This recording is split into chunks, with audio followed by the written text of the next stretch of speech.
5, 4, 3, 2, 1, 0. All engine running. Liftoff. We have a liftoff. 32 minutes. So for an almost decade-old camera, this thing has some pretty surprising features. And one of them legitimately scared me when I took it out of storage for the first time in almost a year. And that's this.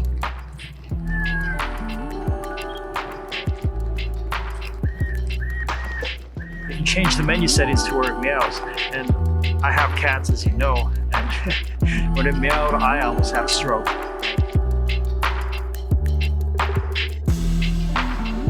Now aside from that, I wouldn't dismiss this as just some random boring 12 megapixel point and shoot camera from whatever 10 years ago, because there is a ton of cool features that this has. I mean, first off, it shoots RAW. It also has a built-in ND filter and HDR modes. So we're gonna try to test that out today before it rains.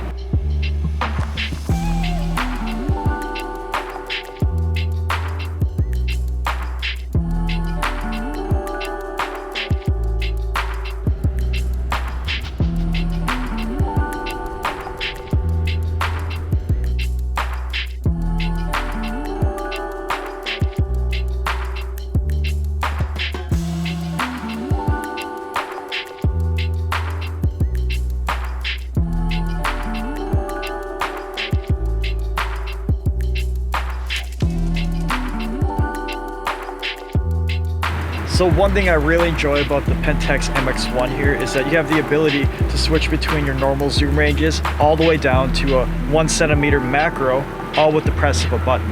And that's something that a lot of normal cameras can't do, even a lot of point and shoots. So if I find myself in a situation like this where there's nice flowers right here and there's a ship off in the distance, I can easily take a picture of both. Maybe my skill set doesn't let me take a nice image of both of them, but the camera does.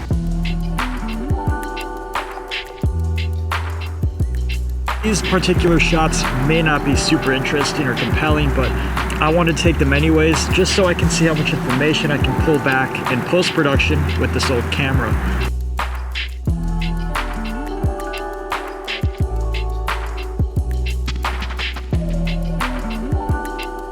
So these are some of my favorite kinds of days and favorite kinds of videos when I don't have to worry about carrying around giant cumbersome DSLRs. Just come out here with the point and shoot and shoot. I had a lot of fun hanging out with the Pentax MX1. Get it? That was a pun. Now I am done rhyming because that was all so cringy. So after post-processing and looking at the images, I thought I'd give you a quick rundown of the specs and then tell you my thoughts on using the MX1. So this camera is using a 12 megapixel 1/1.7 inch sensor, much like you'd see in the modern DJI Pocket 2. The zoom range on this is 28 to 112 millimeters, 35 millimeter equivalent of course. And aside from meowing, it also has a flash hiding away here and a leaf shutter, which means you can use crazy high sync speeds. A little side note with the meowing too. It might seem like a quirk or a weird little gimmick, but I found it practical. I took pictures of Boomer, for example, and he is never interested in me. No matter what I do, he does not pay attention. Unless I put the meow feature on, he's all ears. So if you have a pet and you're looking for a camera for some cute cat photography or dog stuff, this is your Huckleberry. It also has some pretty modern features such as a high burst rate of 10 frames per second shooting, HDR mode, and it even does video at full HD 30 frames per second. Not to mention it has something a lot of Canon cameras don't have, which is sensor shift in body stabilization. The body is brass on this, much like you would find on an old SLR. I have the black model that Matthias was talking about, and when this wears down, it's gonna leave a nice patina like an old junkyard fridge. Okay, so walking around the body, you can see that all the buttons are nicely placed. Nothing really to write home about that's weird or spectacular, aside from the fact that the exposure compensation button can be a little bit touchy if you're not careful.